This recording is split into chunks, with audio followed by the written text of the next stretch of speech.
península de los Balcanes. Se llama así porque tiene, ¿verdad?, una columna vertebral, ¿verdad?, de cerros que se llaman los Montes Balcanes, en el mar Mediterráneo, entre el mar Jónico y el mar Egeo. Este es el mar Jónico, ¿ya?, y el mar Egeo.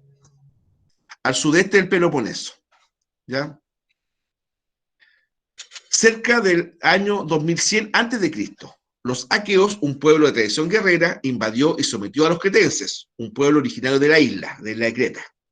Así comenzó a desarrollarse la civilización minoica, la primera civilización europea que se instaló en la isla de Creta. Ya voy a agrandar un poquito aquí el mapa, ¿verdad?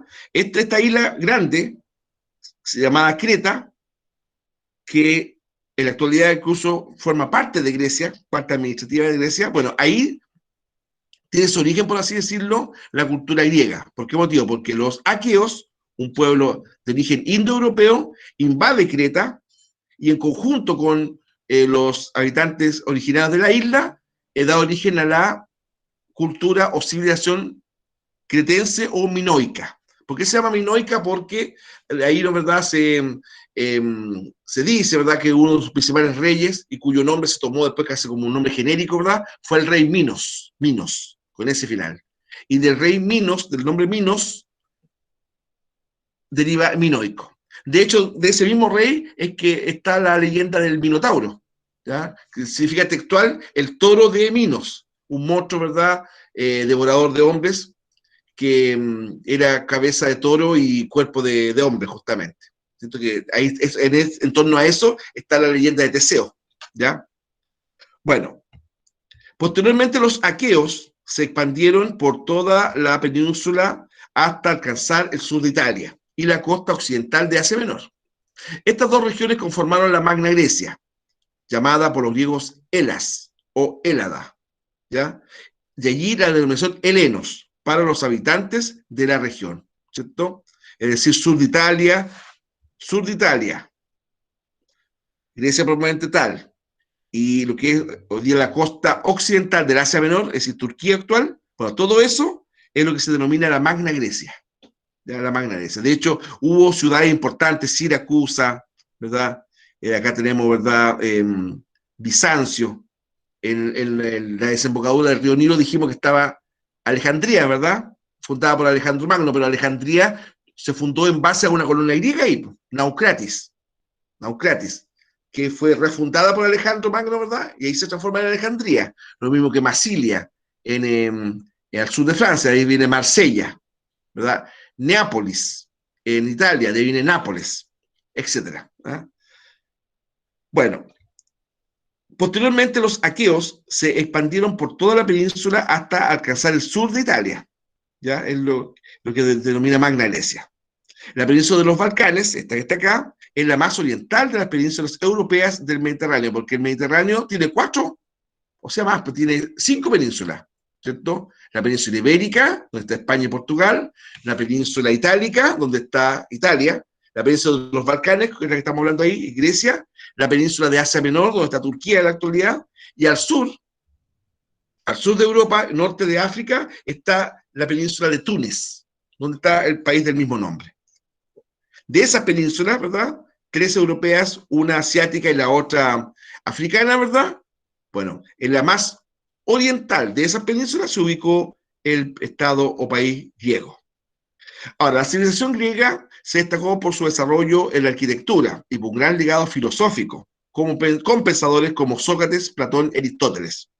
Sus aportes ejercieron influencia sobre el Imperio Romano y posteriormente en varias regiones del mundo, incluso en la cultura occidental, que adoptó la estructura democrática griega, ¿ya? El aporte cívico por excelencia de los griegos ciertamente fue la democracia. Después vamos a hablar más en detalle, pero la democracia fue el primer sistema en el mundo, la única parte, ¿verdad?, en el mundo antiguo, en donde el pueblo, independiente de todas las limitaciones que los mismos griegos le daban para considerar pueblo a una comunidad, ¿verdad? Bueno, independiente de eso, que no todos votaban, por supuesto, pero era la primera vez que se elegía una autoridad. Los persas, por ejemplo, pero ni soñaron nunca elegir a ninguna autoridad. Era un sistema despótico, ¿verdad?, muy autoritario, implacable, que regía al pueblo persa. Y eso quedó de manifiesto cuando los persas atacan a los griegos en las llamadas guerras médicas. ¿Ya? Guerras médicas. ¿Por qué médicas? Porque uno de los nombres que los griegos le daban a los persas eran medos, y de medos era médica. No tiene nada que ver con la medicina, entre más, ¿ya? Bueno, entonces ahí claramente una de las cosas que los griegos le irritaba a los persas es que decían: ustedes son esclavos, servidores de amos sanguinarios, en cambio nosotros somos hombres libres, ¿verdad? Ustedes no son libres ni dejan que nosotros lo seamos. Bueno, aquí encontrarán su tumba. Y de hecho, en el fondo, Grecia resiste el ataque del imperio persa, pero fundamentalmente con el empuje, valentía, heroísmo de dos ciudades, de los ejércitos de dos ciudades, increíble, ¿eh? Atenas y Esparta. Esa película 300, bastante novelada y con muchas cosas que no son ciertas en todo caso, narra la batalla de las Termópilas, ¿verdad? Donde 300 espartanos, ¿verdad?, resistieron durante 3 días el ataque de los persas. ¿Te das cuenta? Entonces, esa cultura tan, por así decirlo, celosa de su libertad, tan guardiana de su libertad, lamentablemente esa característica con el tiempo le iba a jugar en contra. Bueno, la civilización griega estaba compuesta por pequeñas aldeas que evolucionaron en polis, ciudades-estado. ¿Por qué estado? Porque esas ciudades tenían como autoridades y soberanía propia. No es lo mismo, por ejemplo, decir como hoy día es Quillota, Calera, Limache, Quilpué, Alemania, no. No es así, porque estas otras ciudades de Chile, por ejemplo, trata bien, tienen autoridades, pero en el fondo son parte de un país, que es Chile, República de Chile, ¿verdad? En cambio ahí no, eran ciudades que como que eran pequeños países, con soberanía propia, con leyes propias, con poder legislativo propio, con ejércitos propios, ¿se dan cuenta? Entonces, por eso era tan importante. Ya, entre las más importantes ya los he señalado, ¿verdad? Atenas y Esparta. Cada una tenía su propia legislación y organización interna, hasta que surgió el sistema democrático de gobierno. Pero hay que decirlo, eso surgió en Atenas, no en Esparta.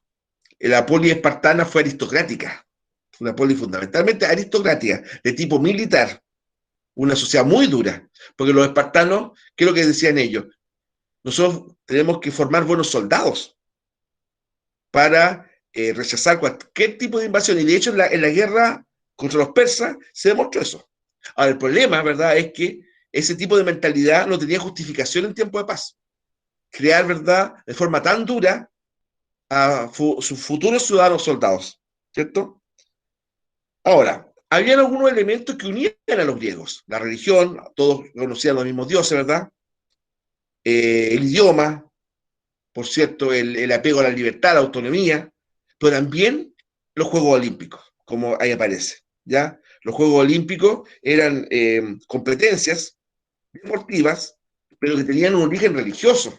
Por eso que, por ejemplo, en los Juegos Olímpicos solamente podían participar gente griega, que reconocía a los dioses griegos. Estoy pensando en Zeus, Poseidón, Hera, los que vamos a nombrar más rato, ¿ya? Egipcio, por ejemplo, nunca, ni siquiera lo intentaban, no podía haber sido admitido en los Juegos Olímpicos. Mesopotámicos tampoco, porque para participar en los Juegos Olímpicos mínimo tenían que creer o reconocer a los dioses griegos. Y se hacía justamente dentro de la ciudad de Olimpia, ¿verdad? De la ciudad de Olimpia. Y el periodo transcurrido entre cada Juego Olímpico es lo que se denomina Olimpiada. Esa es la Olimpiada verdadera.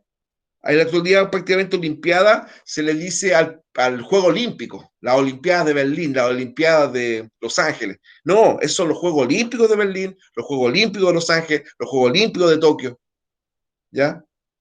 E incluso, fíjense, en la actualidad, que se parecen los Juegos Olímpicos de Tokio, que están cada vez más, no sé si ya se suspendieron ya, o están cada vez más, más al borde de la suspensión, por el tema de la pandemia. Pero si se dan, acuérdense nomás que la ceremonia inaugural de los Juegos Olímpicos, el primer país que desfila ahí es Grecia.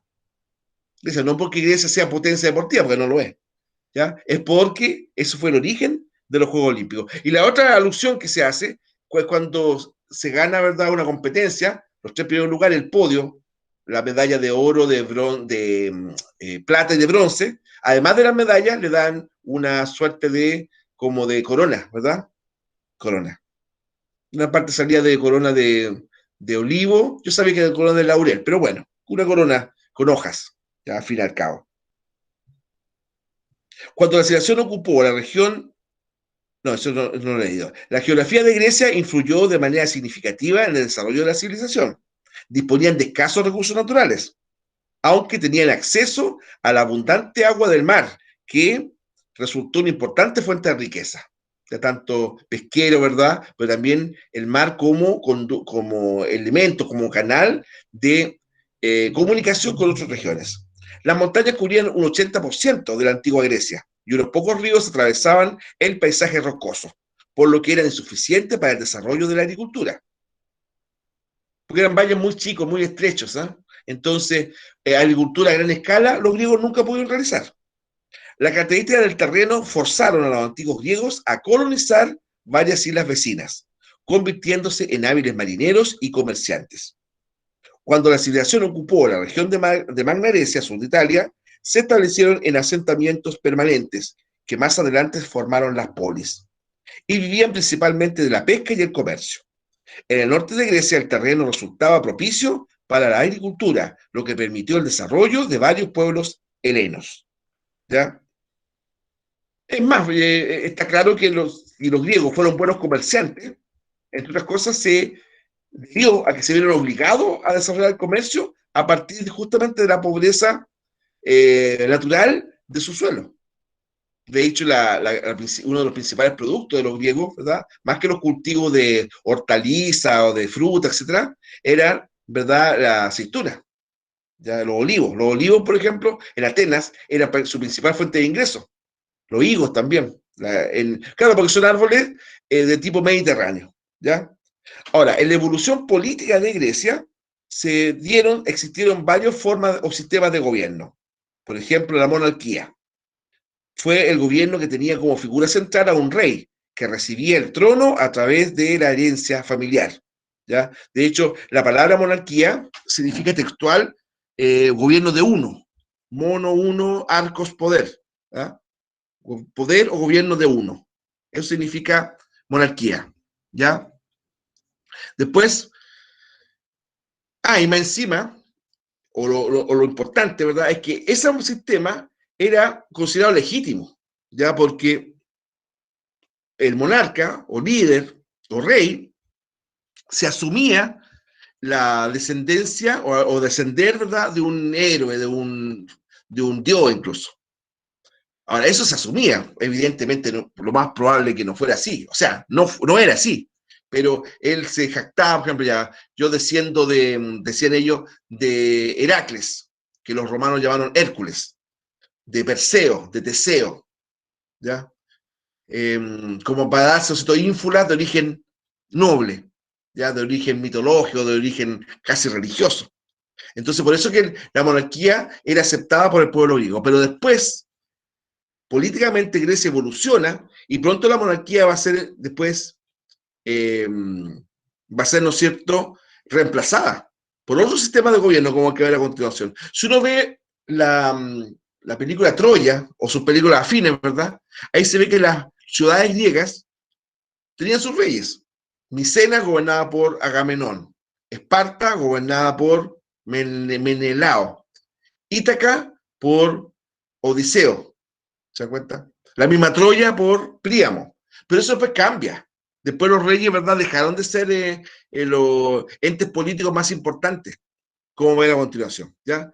Un segundo sistema de gobierno fue la aristocracia. Fue el sistema sugerido por Platón y Aristóteles. Increíble, ¿eh? Estos dos sabios griegos, tal vez junto con el Sócrates, los más importantes, ¿verdad?, consideraban que la aristocracia era el mejor sistema de gobierno, no la democracia. Increíble. Se sostenía la designación de individuos sobresalientes por su sabiduría intelectual y su elevada virtud. Claro, o sea, esta era una aristocracia, pero entendida en sentido de virtud cívica. De hecho, la palabra aristocracia significa textual gobierno de los mejores. Gobierno de los mejores. Eso significa aristocracia en su sentido original. ¿Se dan cuenta? Sin embargo, quienes solían tener acceso al conocimiento y demás privilegios seguían siendo de la nobleza y de clases acomodadas. Tanto es así que la aristocracia, que era el gobierno de los mejores, después lamentablemente derivó en una plutocracia. Plutocracia, ¿ya? Que significa gobierno de los ricos. Plutocracia. Entonces, evidentemente, ahí ya no se llegaba a cargos de gobierno por méritos, o por buena preparación, o por virtudes, no. Se llegaba, ¿verdad?, a estos cargos de gobierno por poder económico. Entonces, ahí es cuando la democracia empieza a desvirtuarse, empieza a perder su fuerza moral original. ¿Se dan cuenta? La plutocracia. Ahora, en la historia ha habido distintos tipos de plutocracia. Ahora, lo que pasa es que el concepto de plutocracia, plutócrata, nadie va a decir abiertamente que es un plutócrata. O, ¿saben, ciudadanos, defendamos nuestra plutocracia? No, porque en sí mismo es como vergonzoso, ¿no es cierto? La plutocracia te indica que tú llegaste a donde estás por tu plata, no por tus méritos. Siempre la plutocracia ha sido como soterrada, como escondida, como disimulada, ¿se dan cuenta? En cambio, decir meritocracia o la misma democracia, evidentemente en sí mismo tiene prestigio. ¿Se dan cuenta? Es como alguien enorgullecerse, por ejemplo, que su gobierno es tiranía, por ejemplo. Apláudame porque soy un tirano, bueno, a menos que esté una persona como Hitler, medio enfermo al mate, ¿verdad? Nadie se va a enorgullecer de eso. Incluso los tiranos, estoy pensando en Hitler, Mussolini, Stalin, ellos siempre se arrogaban ser grandes, y de hecho de alguna forma lo eran, ¿eh? Grandes líderes populares.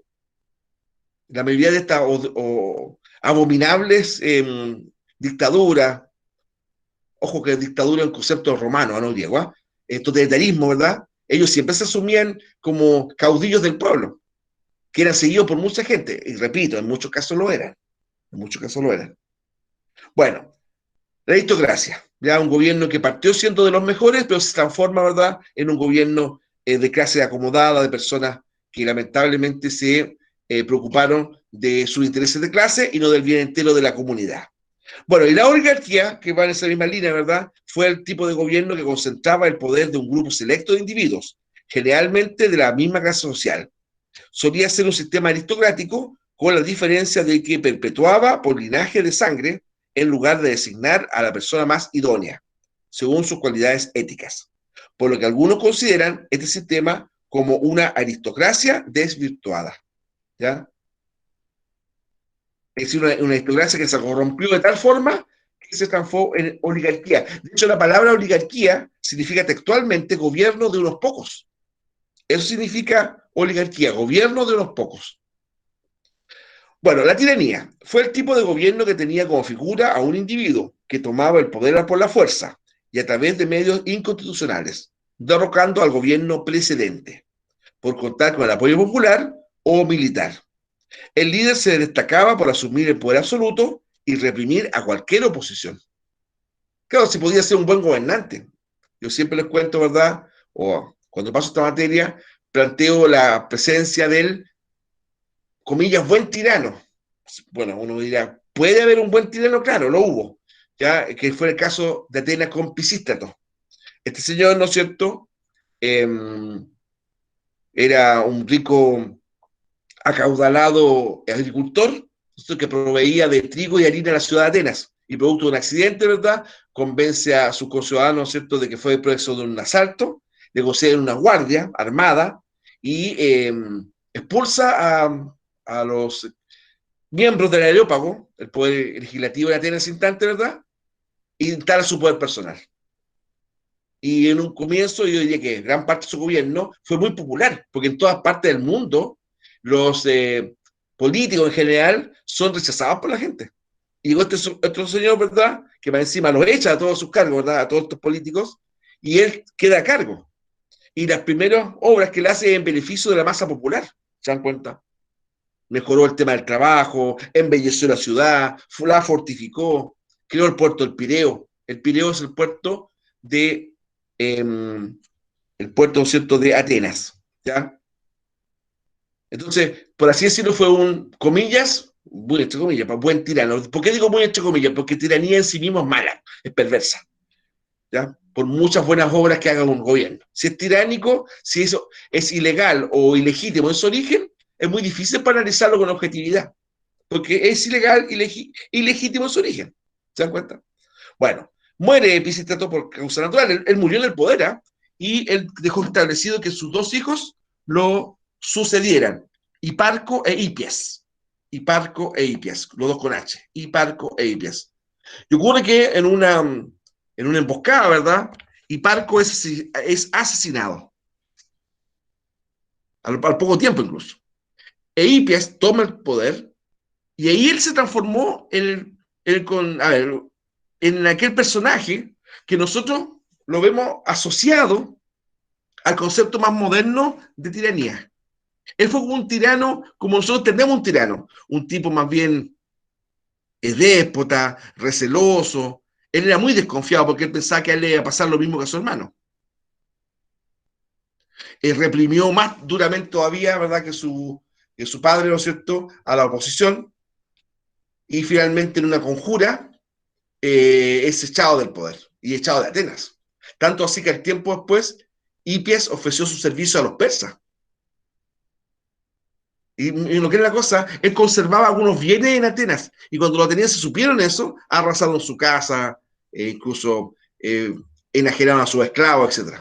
Increíble, estaba exiliado y todavía conservaba bienes en Atenas, fíjate.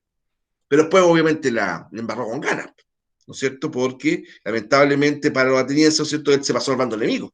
¿Te das cuenta?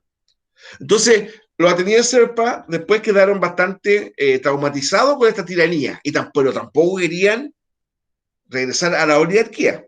Entonces ahí empieza a surgir este otro sistema muy novedoso para la época, ¿verdad?, que fue la democracia. ¿Ya? Democracia significa hoy día gobierno del pueblo, pero ocurre que en el contexto griego no era tan así en un comienzo, porque para instaurar el sistema de que las personas podían elegir al representante en una asamblea, todo eso, ellos, Clístenes especialmente, el gran legislador, dividió a Atenas en barrios o secciones del pueblo que él le llamó demos. Demos, que significa textual. Demos significa tribu, en realidad, pero hoy día se le asocia así como barrio, como sección. Entonces, cada uno de estos demos, pongámosle que en Atenas hayan sido sus 10 demos, elegía a representantes que integraban, ¿verdad?, la asamblea popular, la asamblea, ¿no es cierto?, que era el poder de verdad más importante dentro de Atenas, la asamblea popular. Entonces, de demos viene el concepto de democracia, gobierno de los demos, y que hoy día después, por la evolución del concepto, ¿verdad?, se traduce como gobierno del pueblo. Pero el ateniense no entendía pueblo como lo entendemos nosotros, yo siempre lo digo, ¿ya? Pueblo para el ateniense, ¿verdad?, era el conjunto de ciudadanos con ejercicio de derechos cívicos y deberes cívicos. Eso era pueblo para el ateniense, no como entendemos hoy día pueblo, ¿ya? Eso es importante hacerle salvedad. Los atenienses fundaron la primera democracia del mundo a través de una asamblea de ciudadanos en la que se le otorgaba cierta participación al pueblo en las decisiones del gobierno. Pero, en este caso, y también importante, solo a ciudadanos varones. O sea, eso ya lo transformaba en una democracia muy imperfecta, porque no todos podían participar, no todos podían votar. No podían votar las mujeres, no podían votar, por supuesto, los menores de edad, los esclavos ni hablar, los extranjeros. Incluso la ley ateniense era mucho más dura en ese aspecto. Un ciudadano ateniense, por ejemplo, que había nacido en Atenas, pero que uno de sus padres era extranjero, ya no tenía ningún derecho cívico. La ley no lo reconocía como ciudadano. Increíble, ¿eh? Un señor, por ejemplo, que su mamá era tebana, por ejemplo, y su papá ateniense, por el hecho de que su madre era tebana, Tebas es otra ciudad griega, ¿verdad? No tenía derecho cívico como aquel otro señor nacido de padres, los dos atenienses. O sea, era más o menos, o bastante, diría yo, discriminatorio. Porque la persona puede haber sido el tipo más, a ver,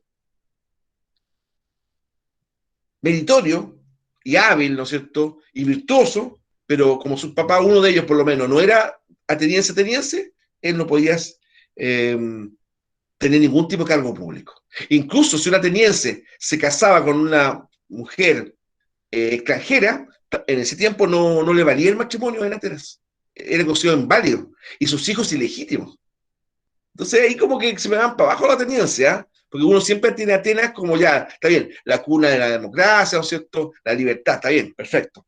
Pero incluso en esa sociedad habían cosas, ¿verdad?, que se escapan un poco a los estándares democráticos actuales, pues muchachos. Claro, o sea, imagínate ese tipo de discriminaciones. O la mera existencia de esclavos. En una sociedad libre, ¿verdad? ¿Por qué tenían esclavos? Porque, ¿verdad? Claro, ellos a sí mismos se consideraban libres, pero también reconocían, ¿verdad?, casi hasta por necesidad egoísta, que tenían que haber personas que consideraban, ¿verdad?, que serían servidores eternos. Y repito, en Atenas, la cuna de la libertad, la cuna de la democracia, había esclavos. Se dan esas contradicciones, ¿ya? La religión en la antigua Grecia, ¿no es cierto?, era de tipo politeísta, lo cual es común en casi todas las religiones de la antigüedad, politeístas, basadas en muchos dioses. También se le llama deidades. Si ustedes escuchan la palabra deidad, quiere decir deidad, quiere decir Dios. Divinidad también se le dice. Incluso representaban ideas abstractas como la justicia, la ética y la sabiduría. Pero también representaban defectos. Los dioses griegos representaban tanto cualidades humanas, pero también defectos humanos. Estas deidades o dioses se regían bajo un dios supremo llamado Zeus, padre de los dioses. Y los sacerdotes cuidaban los cultos, pero no constituían un clero o una iglesia. ¿Ya? Claro, o sea, en torno, por ejemplo, a esto no había una suerte así como de carrera sacerdotal, ¿verdad? O poder religioso, no, no. Sí tenían sacerdotes, sacerdotisas, ¿ya? Que organizaban el culto de dioses, pero no era así como lo que hoy día entendemos en la Iglesia Católica, por ejemplo. Un poder, ¿verdad?, relacionado con lo espiritual. Zeus gobernaba a los dioses del Olimpo que intervenían constantemente en la vida cotidiana. ¿Ya? El padre de los dioses, repito, era Zeus. Sus hermanos, hermanas, hijos e hijas, ¿verdad? Todo ese conjunto formaban los llamados dioses del Olimpo. Algo se menciona ahí en el video, ¿eh? De hecho, Zeus destrona a su padre Cronos, puesto que le habían predicho que uno de sus hijos iba a destronarlo, lo iba a sacar, ¿no cierto?, del poder del Olimpo, ¿ya? Al punto de que cuando nacía un hijo, se lo devoraba, se lo engullía. Rea, su esposa, Rea era diosa de la tierra y Cronos, dios del tiempo, cansada de ver morir a sus hijos, ¿verdad?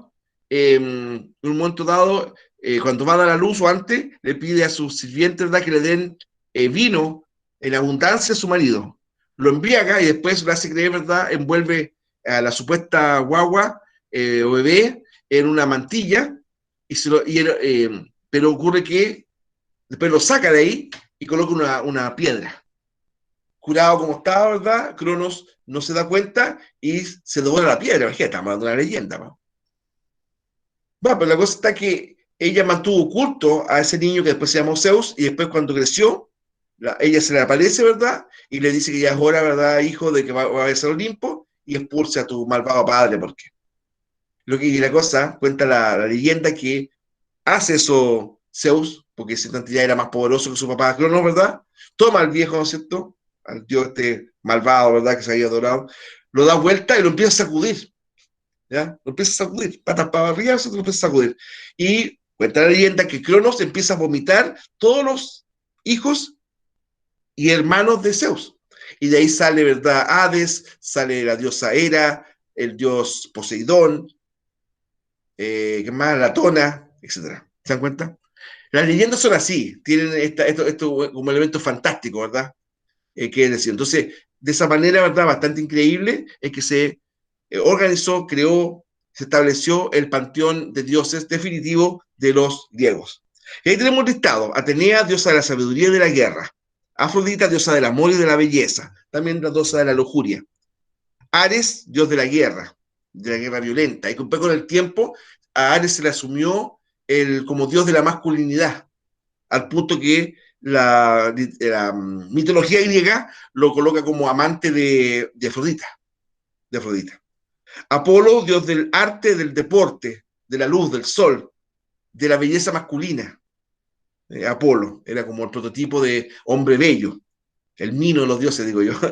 Ya, Dionisio, dios del vino. Lo representaban con una eterna copa en la mano, ¿verdad? Y con un racimo de uva en la otra. Dionisio. Hefesto, dios del fuego, que producto de su fealdad cuando siendo bebé, ¿verdad? Su mamacita del alma, ¿verdad? Lo arroja desde el Olimpo y él cae en la isla de Creta, en la isla de Creta. Y ahí él es criado como herrero en un volcán. Por eso que a Hefesto o Faistos también se le dice dios de los volcanes, del fuego, ¿ya? De los herreros. Y ahí como que se repite la historia como al revés, ¿sí? En este caso fue la madre que no quiere estar con este hijo, ¿verdad? Pero después Zeus se entera y va a la isla de Creta a buscarlo. Le dice que no es un hombre, sino que es un dios, ¿no es cierto? Y va encima de su hijo. Y lo lleva al Olimpo. Y como para halagarlo, para compensarlo con tantos sufrimientos que pudo haber tenido, ¿verdad? Le concede la mano de la más bella de las diosas, Afrodita, pero lamentablemente fue un matrimonio muy mal avenido, ¿eh? Muy mal avenido. De hecho, Faistos o Hefesto sufrió varias infidelidades de su esposa, entre ellas con su hermano y rival Ares. Por eso yo decía adelante, cuando los dioses griegos, ¿verdad? Además, ¿no es cierto?, de cualidades humanas, estamos hablando de defectos humanos graves. Ahí la moral no era muy alta que digamos, yo diría que bajísima. Perséfone, diosa del inframundo. Ya, Perséfone, diosa del inframundo, de lo que podría ser, ¿no es verdad?, el infierno. ¿Ya? Algunas partes a Perséfone la describen como sobrina de Hades, un dios que voy a nombrar aquí ahora, pero que no lo puse en la lista, Perséfone, ¿ya? Es diosa del inframundo. Ya. Dice tal cual, la que lleva a la muerte. Es la reina del inframundo y guardiana de los secretos de los muertos. Hija de Zeus y Demeter, la diosa de la primavera. Es una de las diosas más conocidas de la mitología griega. ¿Ya? De hecho, ya. De hecho, Perséfone, ¿verdad? Era sobrina de Hades, el dios del infierno. Y después tiene una relación, a pesar de que era sobrina, ¿verdad? Perséfone se convierte en pareja de Hades, su tío. ¿Se dan cuenta que todo esto es como sórdido? Bueno, ha habido casos de historia, de verdad, de tíos que se casaron con sobrinas, pero aquí que todo lo plantean, ¿verdad? Claro, después de todo, Perséfone es la mujer de Hades, el cual era hermano de su padre Zeus, dios del infierno. Ya, Poseidón, perdón, dios Oiga, del mar. profe, ¿Sí? yo tenía entendido que Zeus se transformó en Hades y también tuvo una relación con ella. Ah, mira, o sea, la inmoralidad es con gana, ¿verdad? Se hizo pasar por Hades. Claro. Ahora, buena, no sabía eso, de verdad. Me parece un aporte. ¿Ya? En la palabra Hades, después con el tiempo, el nombre Hades, con H, ¿verdad? También fue después sinónimo de infierno. El nombre Hades. Hades.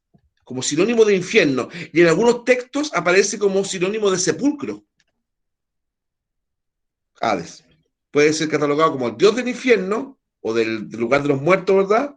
O sepulcro. ¿Se dan cuenta?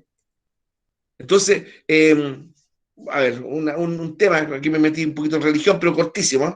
Porque tiempo atrás había una especie así de discusión teológica, es cuando en el credo, ¿verdad? Credo en Dios Padre Todopoderoso.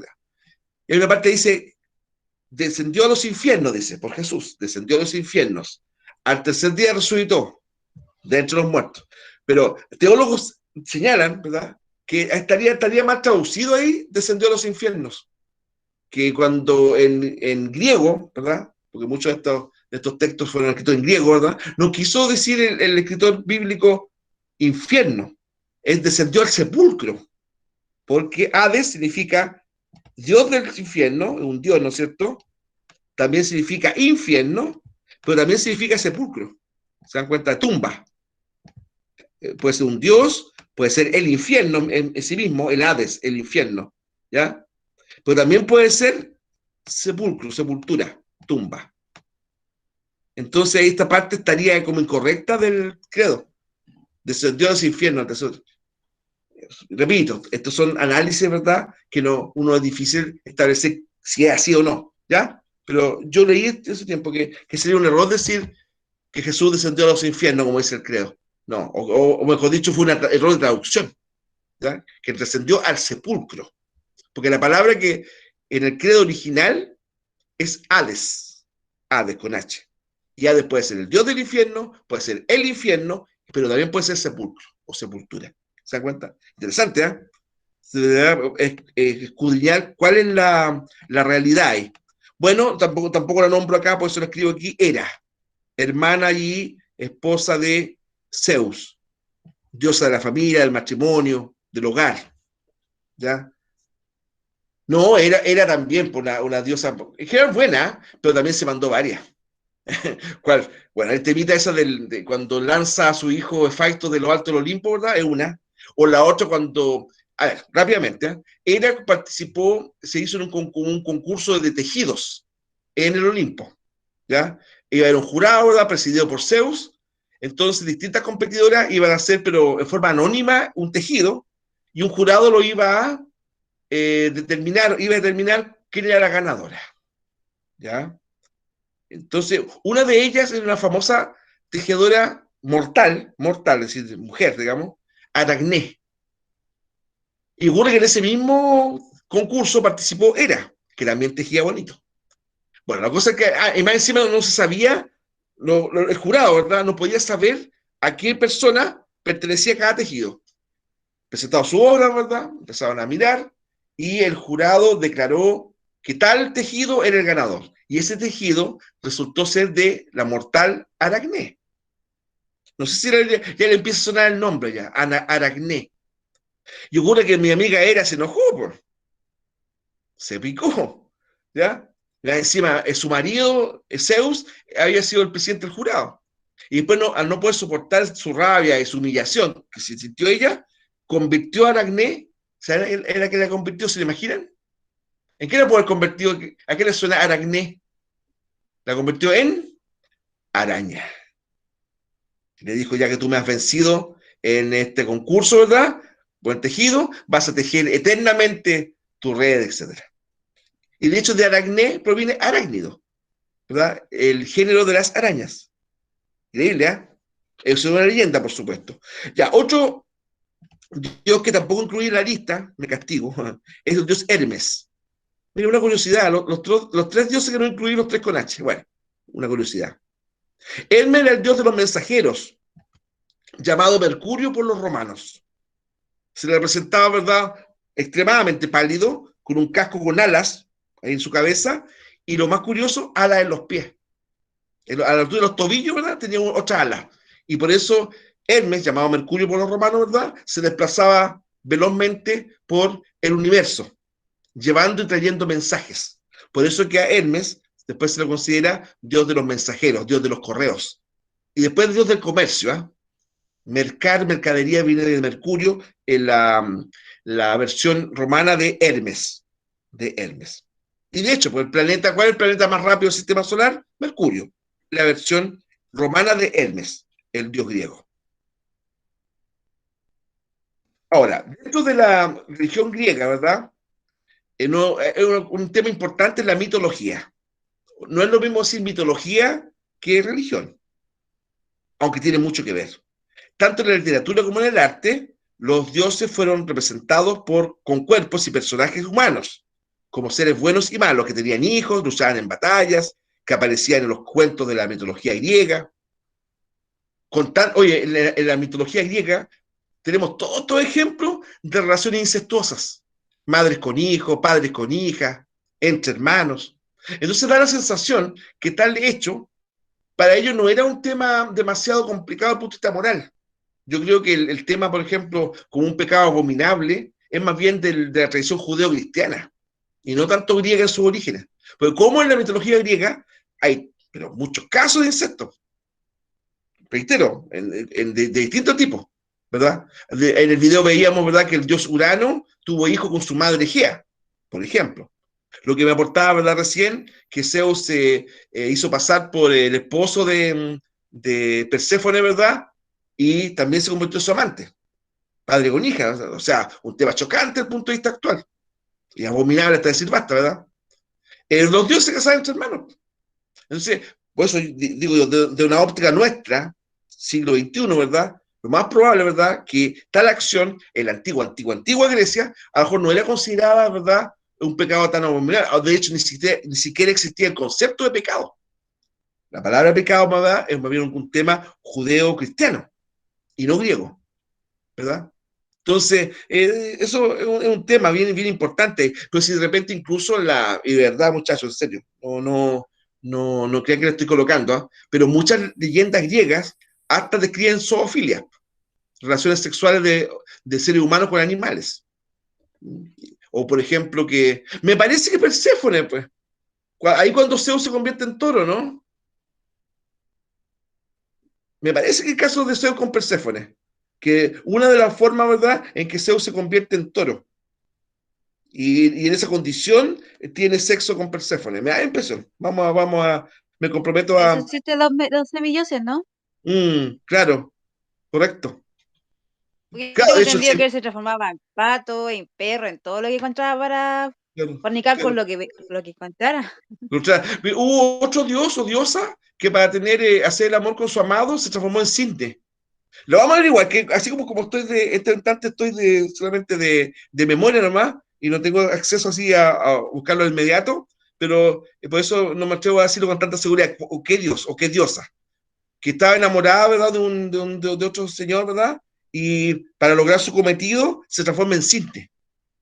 Estoy seguro que sí, vamos a averiguarlo. Ahora, no lo hice antes porque no pensé que iba a derivarse ya ¿cuánto se llama? Exposición. Muchachos, compromisos son compromisos, ¿verdad? Les queda ¿cuánto se llama? El PPT, ¿no es cierto?, a su disposición. Y las preguntas esenciales, recuerden, ahí están, que tienen tiempo hasta el día viernes a las 10. De todas formas, ¿no es cierto?, si necesita alguna ayudita, alguna explicación, ¿no es cierto?, algún audio explicativo, me preguntan más, yo no tengo ningún problema en darle alguna pista. ¿Ya? Todo lo contrario, un agrado. Bien, pues, dejo de presentar aquí y descansen, chicos, y buen fin de semana, ¿ya? Que estén bien y nos estamos viendo el lunes. Chaito, Lisette, Nicole, don Nicolás, Iris, Chao, Jonathan, Chao, profe. profe, muchas gracias. Patricio, Constanza. Bien.